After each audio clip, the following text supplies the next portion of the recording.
Salutare dragilor și bine ați venit în bucătăria mea!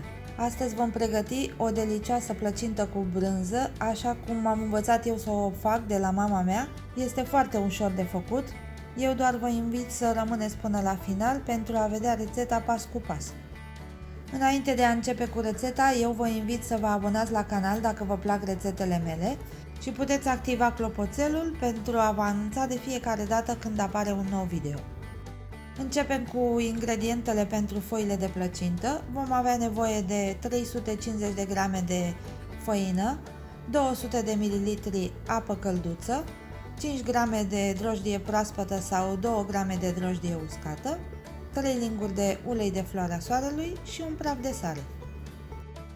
Vom sfărma drojdia în apa călduță. Este foarte important ca apa să nu aibă mai mult de 30 de grade Celsius.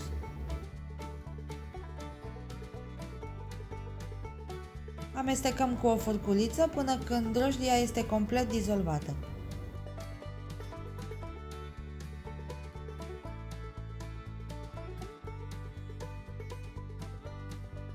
Acum vom face o gropiță în făină și vom adăuga drojdia dizolvată cu apa călduță.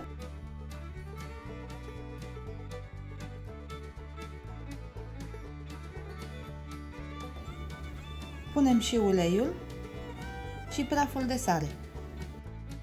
Amestecăm cu o furculiță pentru a încorpora făina.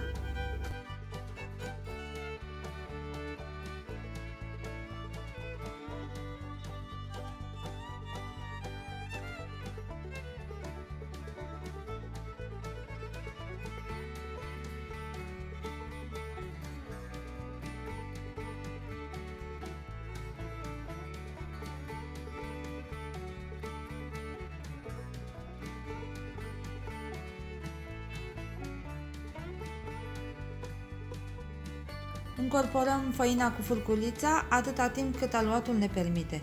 După aceea o dăm deoparte și începem să frământăm cu mâna. Aluatul obținut trebuie să fie elastic, un pic moale, așa ne va fi foarte ușor să întindem foile de plăcintă.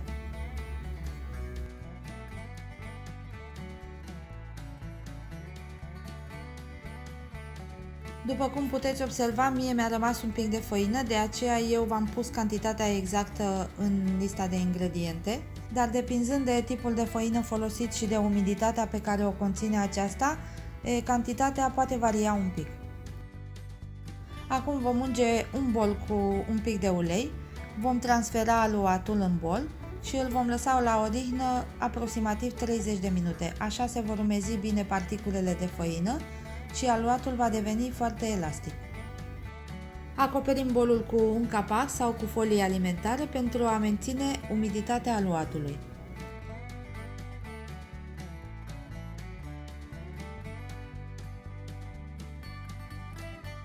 Pentru umplutură eu am folosit brânză proaspătă de vacă sau, dacă vă place, puteți folosi telemea. Eu aici nu am avut și am folosit brânză proaspătă. De asemenea vom folosi 3 ouă mari și 10 linguri de zahăr. Dacă vă place mai dulce, puteți adăuga mai mult zahăr. Se taie brânza în felii mai mici, după care se fărâmă cu ajutorul unei furculițe. După cum v-am spus, eu am folosit o brânză proaspătă de vaci, de aceea a trebuit să adaug un pic de sare, dar dacă veți folosi brânză telemea, nu mai este nevoie să adăugați sare. Brânza nu trebuie să fie foarte bine mărunțită, doar un pic sfărâmată cu furculița. Dacă veți folosi telemea și este un pic mai tare, o puteți răzoi pe partea cea mare a răzătoarei.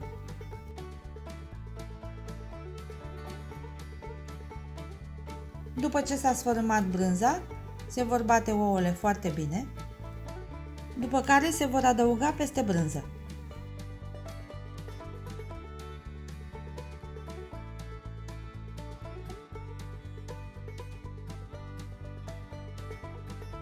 Opțional puteți adăuga și 5 ml de esență de vanilie, îi va da un gust extraordinar plăcintei noastre. Acum amestecăm cu ajutorul furculiței foarte bine pentru a obține o compoziție omogenă.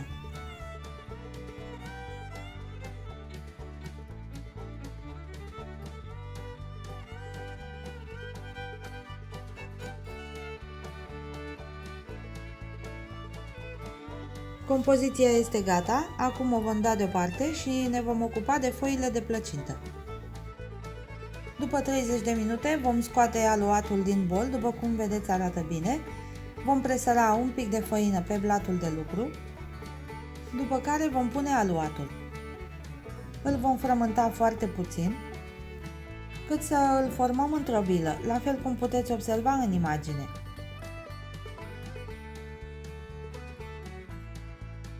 Aluatul este foarte elastic și se lucrează foarte bine.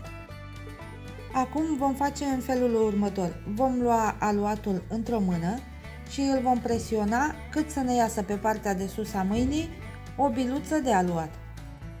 Apăsăm tare, după care rupem aluatul. Aceasta va fi cantitatea exactă pentru o foaie de plăcintă care să ne încapă în tava de la cuptor. Facem același lucru cu tot aluatul până vom obține 6 biluțe. Depinzând cât de mare doriți să iasă foaia și depinzând de mâna fiecăruia, se pot obține între 5 sau 6 biluțe de aluat. În continuare vom presăra făină pe blatul de lucru și pe deasupra primei biluțe de aluat și vom începe să întindem foaia de plăcintă cu ajutorul unui sucitor.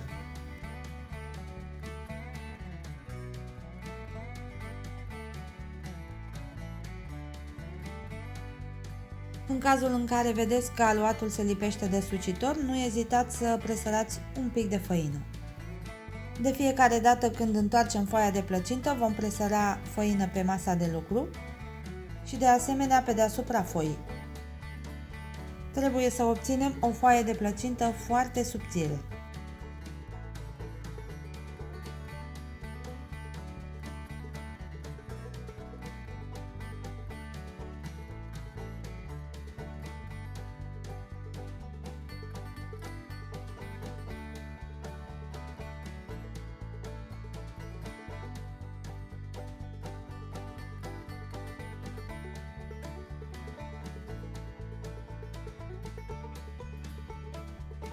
Foaia de plăcintă este gata. Cum vedeți, este foarte subțire, aproape transparentă. Acum o vom unge cu puțin ulei.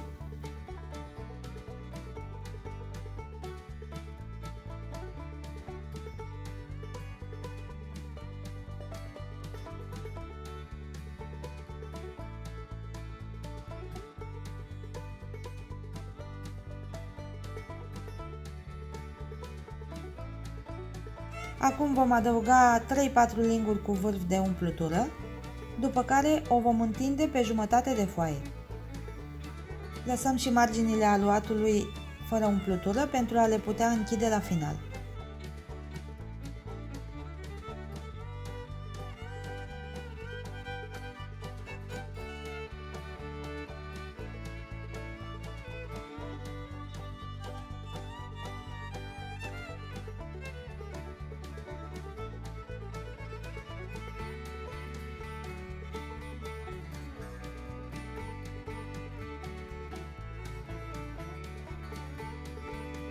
Și la sfârșit vom adăuga și zahărul. Eu voi adăuga aproximativ 2 linguri cu vârf de zahăr. Dacă vă place mai dulce, puteți adăuga mai mult zahăr. Acum vom închide plăcinta, ducând partea de aluat goală peste cea cu umplutură. Vom închide bine marginile pentru a nu ieși umplutura în timpul coacerii.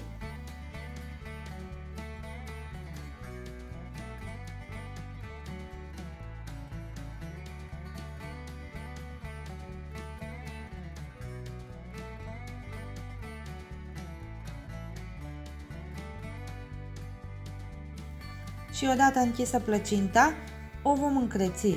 Ce vom face? Vom duce aluatul spre mijloc pentru a obține cât de cât o formă creață a aluatului, exact cum puteți vedea în imagine. Acum vom așeza plăcinta în tava cuptorului tapetată cu hârtie de copt. O vom pune pe lățimea tăvii. Eu așa am așezat-o în tava mea de la cuptor. Acum depinde de fiecare, de tava pe care o aveți în casă și depinde de asemenea și de lungimea pe care o are plăcinta.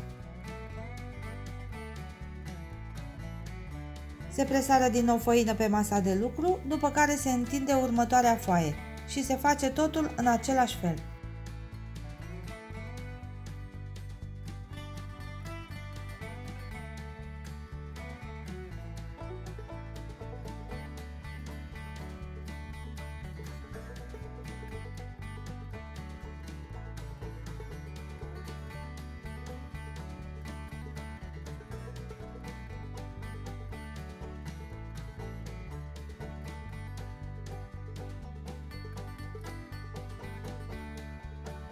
Din aluatul obținut, mie mi-au rămas 2 biluțe pe care le-am înfășurat în folie alimentară și le-am congelat. În cazul în care vă rămâne aluat, ca și mie, puteți face același lucru, îl înfășurați în folie de plastic și îl congelați.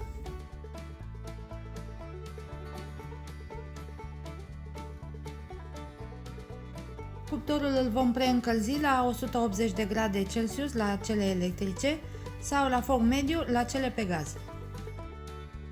La sfârșit, când am așezat plăcinta în tavă, vom mai folosi 2 ouă pe care le vom bate foarte bine și 250 de grame de iaurt natural. Punem ouăle bătute peste iaurt și amestecăm foarte bine până obținem o compoziție omogenă.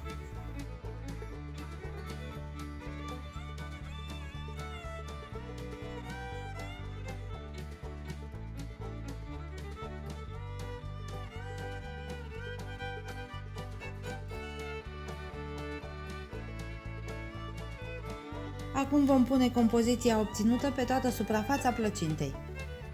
Întindem cu ajutorul unei linguri într-un strat subțire.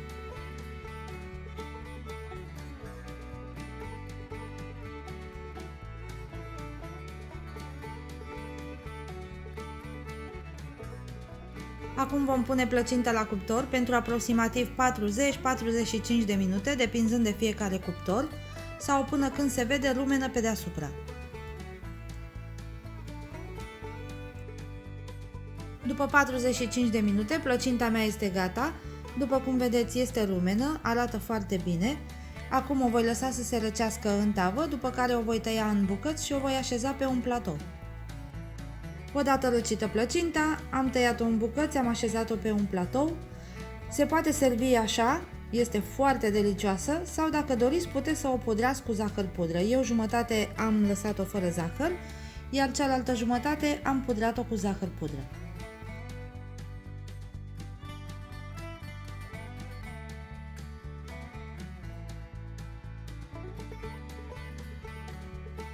Am să rup acum o bucată pentru a vedea cum este și în interior. Foile sunt foarte subțiri, foarte fragede, iar compoziția miroase extraordinar de bine. Vă invit să pregătiți și voi această plăcintă cu brânză, sunt sigură că vă va încânta.